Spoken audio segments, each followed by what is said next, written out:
So House Bill 1291 was introduced, and they say that Uber and Lyft rides would require video monitoring under the bill up for its first hearing on Thursday.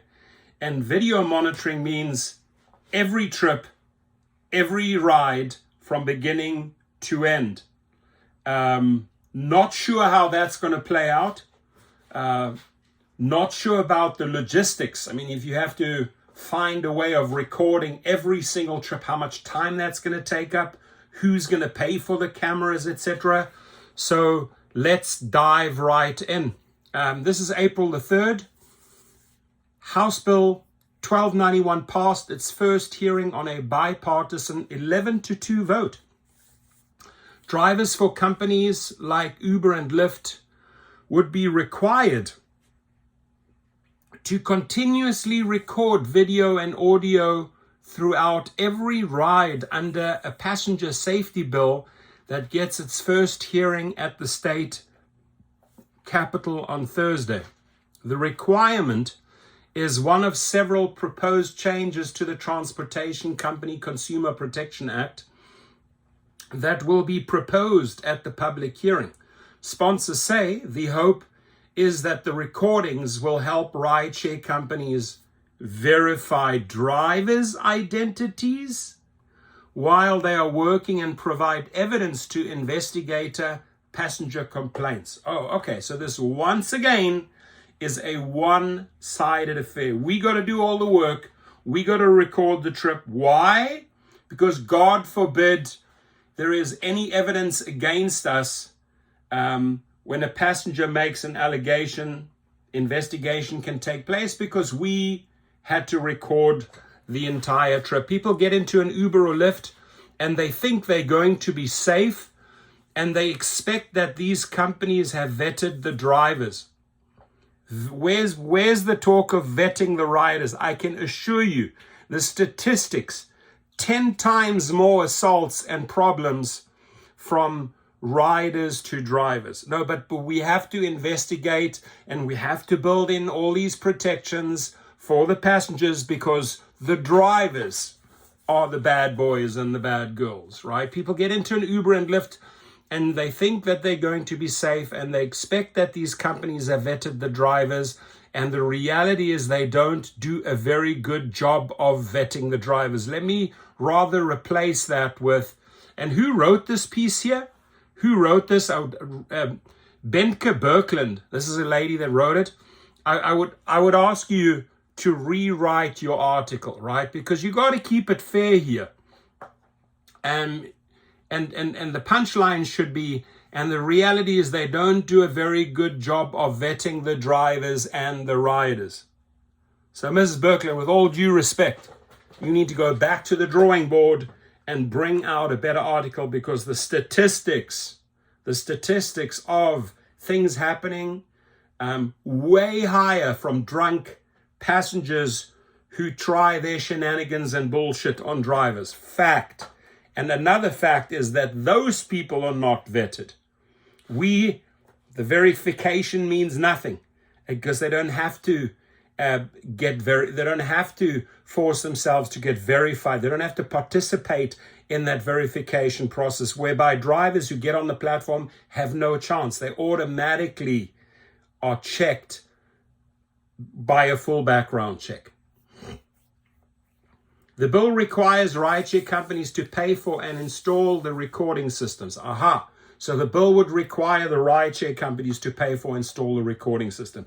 That ain't happening. 6 million drivers multiplied by X amount of recording systems. My guess is that 20% already have a dash cam.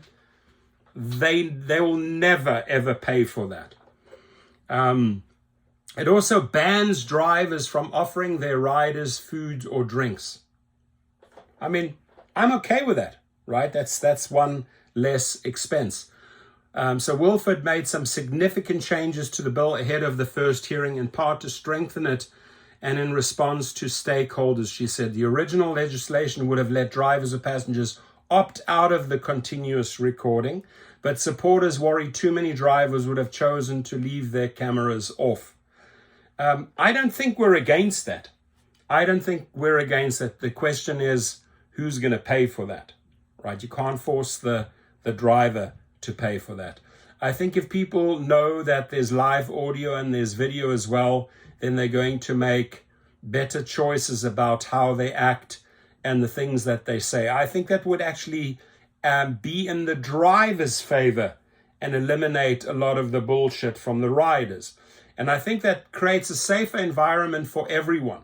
That I agree with that statement. So passenger safety is a personal issue for Wilford. Earlier this year, she revealed that she had been sexually assaulted by a Lyft driver in front of her home after a night out with friends. She is currently suing the company to try to force it to do more to its users from predatory drivers.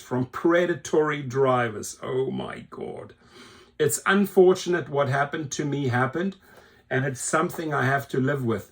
But and what do all those female and male drivers say? What do they say? They got to live with the fact that this drunk guy or this drunk group of guys got into the car and assaulted the female driver or the male driver. What about them? Oh, they're conveniently left out of the story here.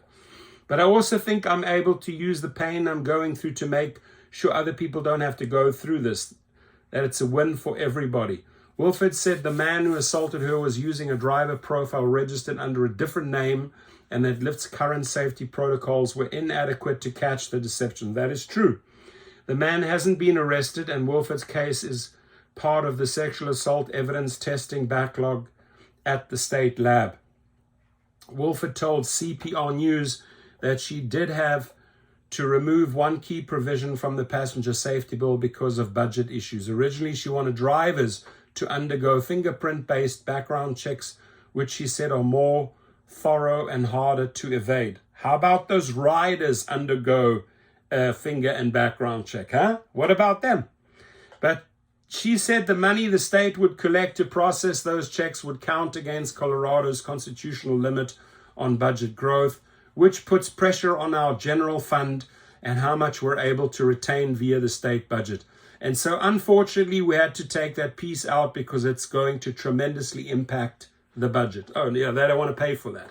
Lyft opposed requiring the fingerprint-based background checks, arguing they're unreliable, incomplete, and discriminatory against minority communities. In an earlier statement to CPR News, the company said safety is fundamental to Lyft, which is why we've worked to design policies and features that help protect both drivers and riders. The company said it has a dedicated around-the-clock safety response team, which I'm sorry to say doesn't mean much, and partners with the security firm ADT, which is laughable, in aid in emergencies, as well as also having ongoing background check procedures. We are always striving to improve safety and look forward to engaging lawmakers further on this important issue. According to the company, potential drivers are currently screened for criminal offenses and driving incidences by a third party.